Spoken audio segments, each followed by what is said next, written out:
আসসালামু আলাইকুম বন্ধুরা, সবাই কেমন আছেন? আপনাদের সামনে আজকে একটা ভিডিও নিয়ে হাজির হলাম। এটা আমাদের শৈশবের খুবই একটা আবেগপূর্ণ জায়গা। এই জায়গায় শৈশবকালে আমরা অনেক কিছু জড়িত আমাদের। এই জায়গায় গিয়ে আমরা চাষাবাদ করতাম, মাছ দেখতাম,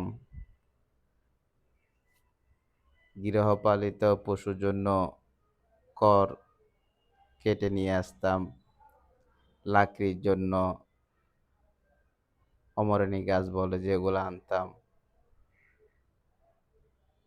এই জায়গাটা আমাদের জন্য ছিল হালকুল। আমরা সবসময় এই হালকুলে আসতাম চাষাবাদের জন্য। পাশেই খাল আছে, জোয়ারভাটা খাল, সেখানে মাছ দেখতাম। মাছ দেখার জন্য ঘরে গরু থাকতো, পালতো, যে ওই গৃহপালিত পশুর জন্য এই খাল থেকে দুধের গরু, যেটাকে বলে গাভী গরু, ওই গাভী গরুর জন্য ক্যার কেটে নিয়ে যেতাম। যে ক্যারগুলো খেলে গরুর থেকে ভালো দুধ পাওয়া যেত। লেখাপড়ার পাশাপাশি সংসারের কাজে সহযোগিতা করা, এটা আমাদের ৯০ দশকের ছেলের একটা গুরুত্বপূর্ণ অংশ। আজকে এই দিনে এসে এই রাস্তাটা হয়ে গেছে জাও বাগান। জাও বাগান নামে ভাইরাল হয়ে গেছে। এই জাও বাগান নিয়ে একটু স্মৃতিচারণ করি। এই জাও বাগানে যখন ২০০০ সাল বা ২০০১ সালের দিকে এই জাও বাগানের বর্তমানে যে গাছগুলো দেখা যাচ্ছে, এই গাছগুলো তখন রোপণ করতেছিল। ছোট ছোট চারা, খুব সুন্দর দেখাচ্ছিল। এই গাছগুলো যখন সরকারিভাবে রোপণ করা হয়, তখন ২ জন লোক নিয়োগ দেওয়া হয় এগুলো দেখাশোনা করার জন্য।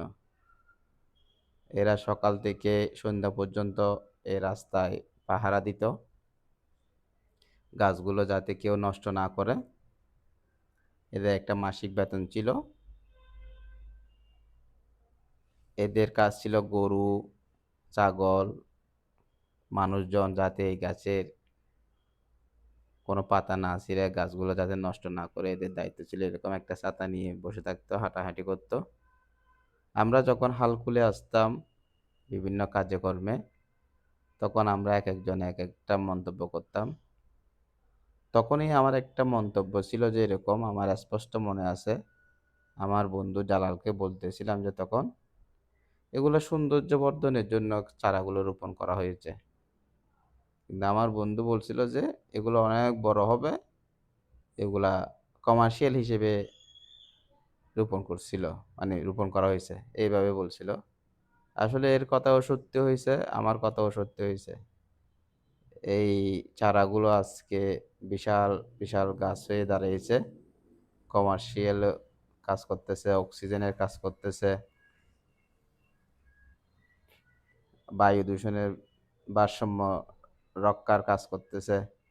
বর্তমানে সময়ে জাও বাগান ভাইরাল, জাও বাগান হিসেবে মানুষের বিনোদনের একটা স্পট হয়ে দাঁড়িয়েছে। আসলে বেশি করে করে গাছ রোপণ করা দরকার।